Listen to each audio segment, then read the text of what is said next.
Bonjour à tous et bienvenue dans cette nouvelle vidéo. On se retrouve aujourd'hui pour une petite vidéo tuto. J'étais en train de réaliser l'effet planche de bois que vous voyez ici. Donc là, il y a juste la toute première couche qui est faite de mon colo. Et je me suis dit, mais pourquoi je ne le ferais pas en tuto? Donc là, j'ai vraiment zoomé sur la porte pour que vous la voyez, parce que c'est un petit élément dans le coloriage. C'est vrai que si j'avais eu l'idée plus tôt, j'aurais fait, sur tout le coloriage parce qu'il y avait des zones qui étaient plus grosses que cette petite porte. Malheureusement, j'ai eu l'idée quand j'allais attaquer cette petite porte. Donc, j'ai bien zoomé, j'espère que vous verrez. Pour réaliser ce tuto, moi je vais utiliser les Black Widow. Mais vous pouvez utiliser n'importe quel crayon de couleur à mine plutôt dure. Ouais, vous les voyez pas, du coup j'ai tellement zoomé. Vous pouvez utiliser n'importe quel crayon de couleur à mine plutôt dure. Pourquoi à mine plutôt dure? Parce que pour ce genre d'effet, l'effet planche de bois, à ne pas confondre avec l'effet tronc de bois, enfin l'effet branche, etc. Je travaille avec la technique de l'arraché et je sais que pour la technique de l'arraché, j'aime bien utiliser des crayons à pointe dure. Donc je vous montre au niveau du nuancier les couleurs choisies. Donc je prends un brun très foncé, donc on a le BW 117, mais si vous n'avez pas les Black Widow, vous pouvez quand même prendre un brun très très foncé comme celui-ci. Et ensuite, selon le type de la couleur de bois qu'on veut, donc moi je veux un bois plutôt chaud, plutôt rouge. J'ai pris le MN87 qui est un brun euh, assez rouge, un brun médium plutôt rouge. Et j'ai pris le BW01 qui est un brun plutôt jaune pour donner cette teinte justement chaleureuse. Donc du bois un peu chaud, un peu orangé rouge. Pour commencer cet effet, je prends mon crayon le plus foncé, donc mon brun très foncé, et je viens simplement tracer des petites hachures. Alors pas partout comme un effet poil. Donc là pour les Clara Markova, je ne sais pas si vous voyez, on a déjà les hachures de la planche qui sont tracées. Donc simplement je les reprends. Si je vise à côté, c'est pas très grave. De toute façon, j'en rajoute toujours un petit peu moi. Et voilà, je trace les premières hachures avec mon crayon le plus foncé. Et c'est lui qui va donner le détail de ma planche, en fait. C'est vraiment les planches, enfin le détail, les rainures, les dessins d'une planche de bois. C'est ce crayon-là qui va le donner. Donc, il faut pour cela que mon crayon soit bien aiguisé pour que le trait soit le plus fin possible. Si j'ai un crayon qui n'est pas aiguisé, forcément, ou qui s'émousse rapidement, j'aurai pas un trait très très fin. C'est pour ça que je vous conseille d'utiliser davantage les crayons à pointe dure. Mais si vous n'aimez pas du tout les crayons à pointe dure, vous pouvez le faire avec n'importe quel crayon. Après, c'est toujours une question de dosage, d'appui et de pointe. Parce que voilà, là, il faut une pointe très très fine. Vous n'avez pas l'impression que je fais des traits fins parce que je suis très très zoomée, mais je vous montrerai, je vais dézoomer après. Ah bah, attendez, je vais dézoomer dès maintenant. Voilà. Vous voyez, au final, ça reste quand même assez fin ce que je fais par rapport à l'illustration. Hop, je rezoome. J'espère ne pas vous donner trop la nausée. Voilà. Bon, du coup, vous serez un peu plus sensible au changement comment ça s'appelle, de mise au point. Je suis désolée. Donc là, mon crayon n'est plus très très taillé, mais ce que je fais, c'est que je tourne régulièrement la mine d'un quart de tour et j'arrive quand même à avoir une zone, euh, une zone encore assez taillée. Donc là, pareil, comme c'est une planche. Enfin, moi, j'ai décidé que c'était des planches, c'était un auvent en planche. Donc, je continue. Et quand je vois qu'il y en a qui sont un peu trop, pas assez, vous voyez, là, mon crayon, il n'était pas assez, j'étais pas sur une zone assez pointue, et ben je repars sur une zone pointue pour retracer une ligne par-dessus.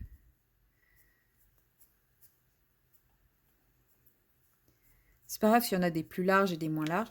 Et j'hésite pas non plus à faire les petits ombrages sur les bords des planches, comme quand elles sont visibles, comme ici. Mais là, par contre, je fais vraiment la colorisation habituelle. Donc, moi, j'utilise la colorisation par les petits ronds. Je vais dézoomer un peu parce que j'ai l'impression que c'est flou tout le temps. Et j'aime pas ça. Voilà. Donc, voilà. Là, je fais juste de la colorisation classique avec le crayon qui effleure le papier pour déposer un petit peu de matière. Et j'ai encore une petite pointe de bois ici, j'en profite pour le faire au passage. Voilà. Donc là, comme c'est fin, on va pas voir les traits, mais ça va quand même, je vais quand même marquer l'ombre de ma planche.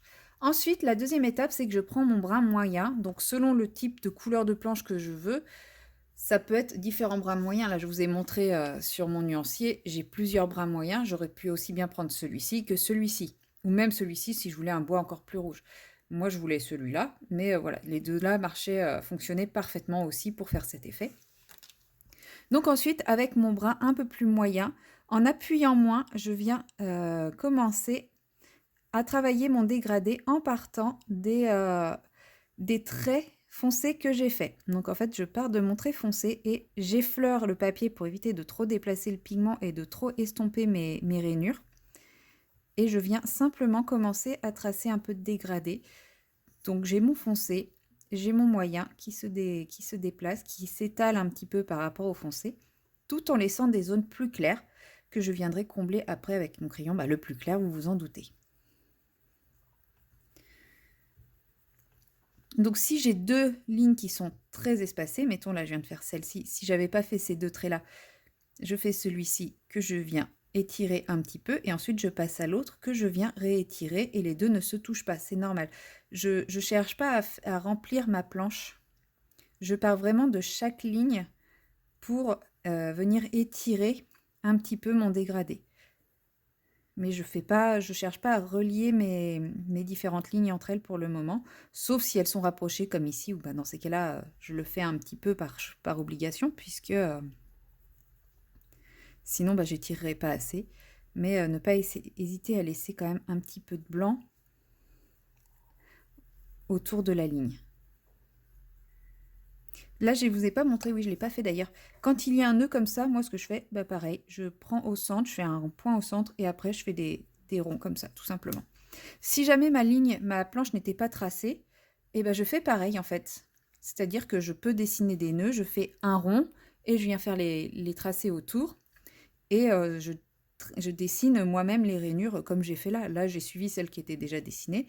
Mais si on n'avait pas eu, je les aurais simplement tracées.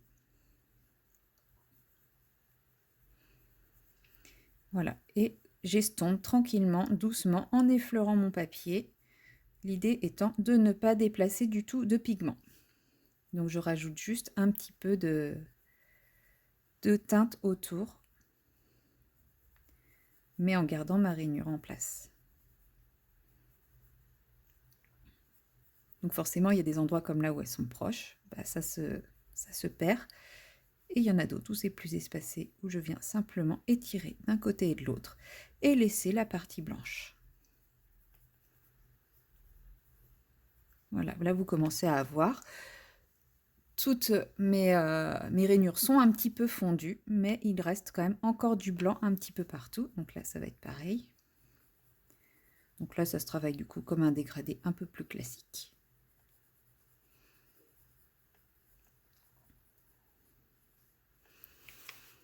Ici aussi, c'est un dégradé un peu plus classique. Les bords de planche, c'est du dégradé.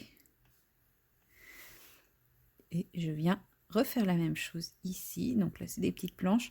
Donc là, il faut que je sois vraiment très très précise dans mes gestes parce que sinon, je peux vite me retrouver à recouvrir l'intégralité de ma planche. Donc c'est vraiment du dégradé très très léger. Je mets juste un tout petit peu de couleur parce que sinon, il n'y aura plus du tout de zone pour la couleur claire.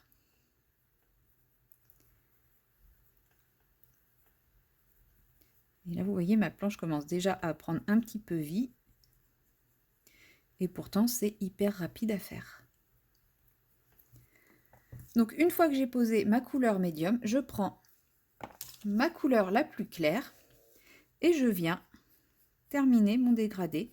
Donc, je ne cherche pas forcément à revenir sur ma rainure, puisque ma rainure, je ne cherche pas à l'estomper. Donc, je viens simplement colorer les parties blanches qui vont se fondre si j'effleure bien mon papier, si je n'appuie pas, elles vont venir se fondre avec les parties médium tout en laissant le trait des parties foncées intact. C'est aussi l'intérêt des crayons à mine dure, c'est qu'en général, ils ont tendance à un peu moins se fondre entre eux. Donc, on arrive plus facilement à garder le trait, le premier trait, qui lui doit rester le plus marqué possible. Là, on a vraiment envie que la première couleur, la couleur foncée, ce soit une trace. C'est bizarre dit comme ça, parce que dans le colo, on essaye toujours de colorier sans trace. Mais là, on cherche la trace de la couleur foncée et la couleur médium et la couleur claire. Elles, on cherche à ce qu'elles soient fondues entre elles. Donc, je colorie vraiment entre les rainures foncées. J'essaye de repasser le moins possible sur les rainures foncées. Et si je passe sur les rainures foncées, je vais toujours dans le sens de la planche. C'est-à-dire, je ne vais jamais colorier à l'horizontale. Là, ma planche, elle est verticale. Donc, je colorie que à la verticale. Et ainsi, j'ai moins de risque d'effacer mes rainures. Et c'est ça qui va donner justement tout l'effet du bois. Donc, je peux repasser plusieurs fois pour atteindre l'intensité désirée.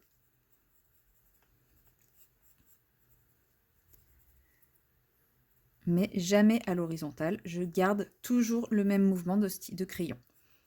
Après, si là, vous avez vu, c'était un tracé à l'horizontale, j'ai colorié à l'horizontale. Si mes planches étaient à l'horizontale, je ferais bien sûr aussi à l'horizontale. Je garde le mouvement de mes rainures de bois et je remplis mes trous sans appuyer.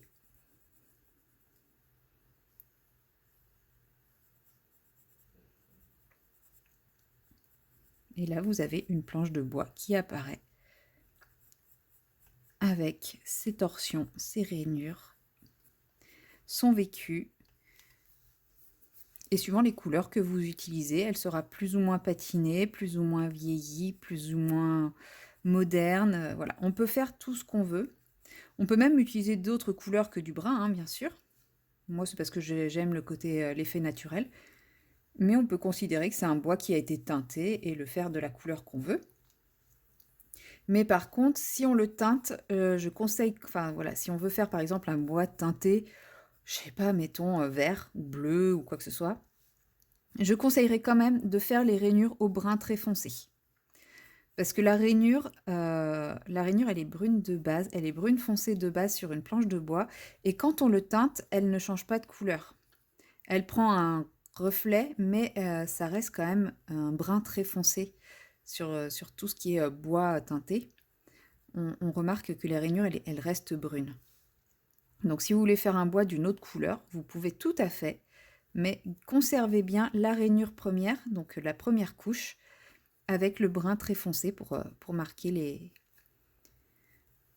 veines du bois.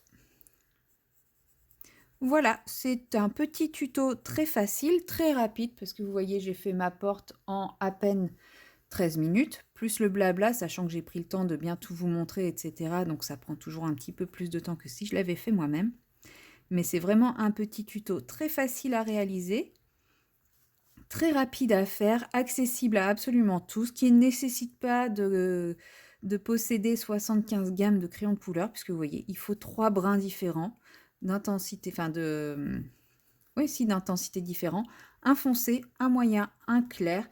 Ils n'ont même pas obligation d'être des combos, parce que vous voyez, en soi, c'est pas 3 brins qui vont ensemble, si on regarde mon nuancier, mais le résultat est quand même là. Donc, à partir du moment où vous avez 3 brins, un médium, un foncé, un médium et un clair, vous pouvez faire cet effet.